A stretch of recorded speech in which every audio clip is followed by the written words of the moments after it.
Glenn says things are still a bit rough on the mental health front. He thought a quiet afternoon in the museum might help, until the woman in charge decided to play border guard. Whitby residents get in free. Glenn's been one for nearly 60 years. Other staff offered to vouch for him, but she demanded to see his papers, like some seaside Stasi. Glenn reckons even a sheep in gestation has better manners. Instead of walking away, Glenn being Glenn suggested she lodge her museum where the sun doesn't shine. He despises Jobsworths, especially the ones who think petty rules are power. He knows when he gets to that stage, his mental health isn't exactly thriving. So, on a mate's advice, he's steering clear of people, town, and especially museums for a while, which means escape out onto the moors, in search of peace, in search of mindfulness, and in search of somewhere no one's going to ask for his papers. The light's rubbish for photos, but Glenn will share some thoughts and show you past images along the way. Think of it as therapy, with fewer people, more sheep, and far less bureaucracy. The forecast was for sunshine and heavy showers, and that's exactly what Glenn got. One minute there's thunder, hail, and a downpour fit to sink Whitby Abbey. The next it's like the height of summer in Yorkshire. Glenn says one of his favourite villages in the whole area is Egton Bridge. When I asked him why, he said it's because it has a bit of everything. First and foremost, it's beautiful. If there's mist forming in the Esk Valley, it'll form here first. Same goes for the first autumn frosts.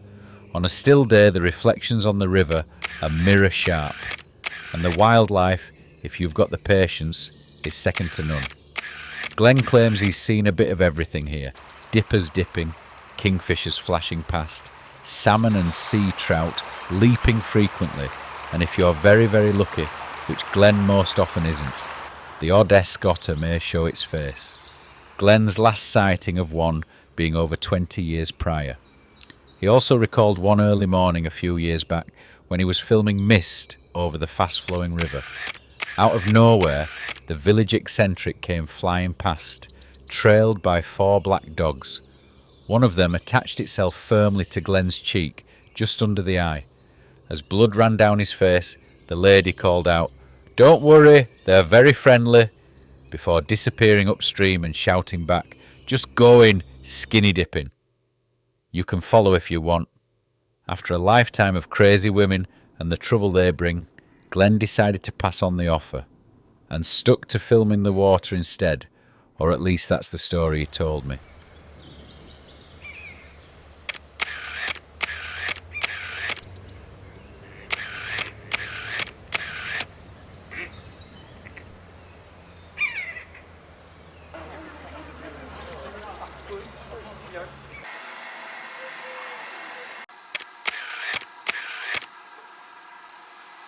Although Glenn claims to love trains, and yes, he'll talk your ear off about the Flying Scotsman, what really stops him in his tracks isn't the locomotive itself.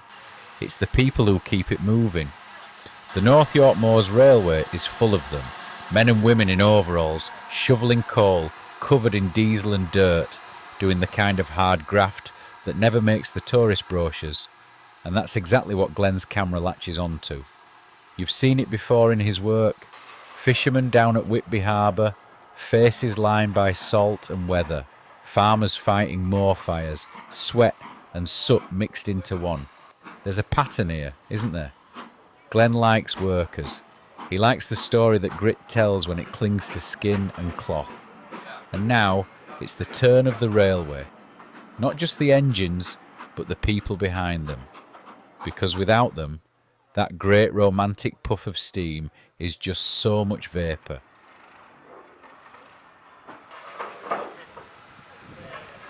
Stop on itself, but I think that won't reach, will it?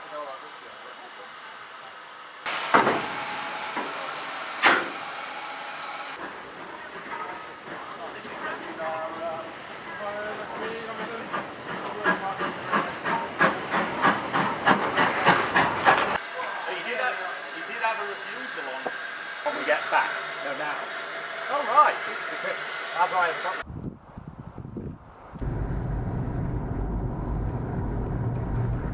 The State Road runs out of Egton Bridge and winds its way towards Pickering, passing, as the name suggests, through Stape itself. It's a quiet road, narrow, often bleak, but remarkable all the same.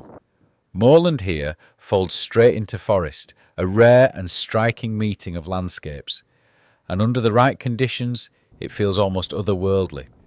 The High Moor is one of the last strongholds of the merlin, Britain's smallest falcon. Numbers are low, but here they cling on. Down in the woods, the wildlife shifts. Red deer move silently between the trees. Buzzards circle overhead. Red kites drift in on the wind. And the elusive goshawk keeps its own counsel, glimpsed only by chance. Glenn has a particular fondness for this stretch.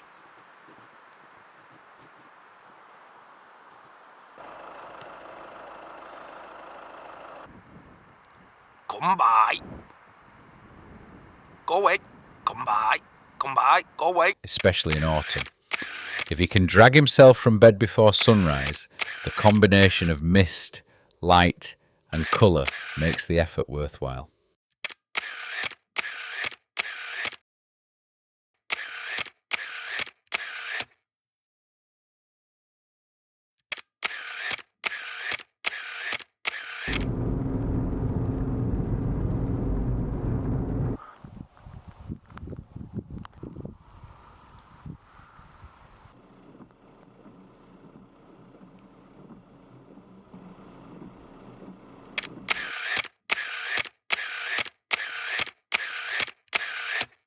As Glenn continued his chill-out session, he drifted from place to place.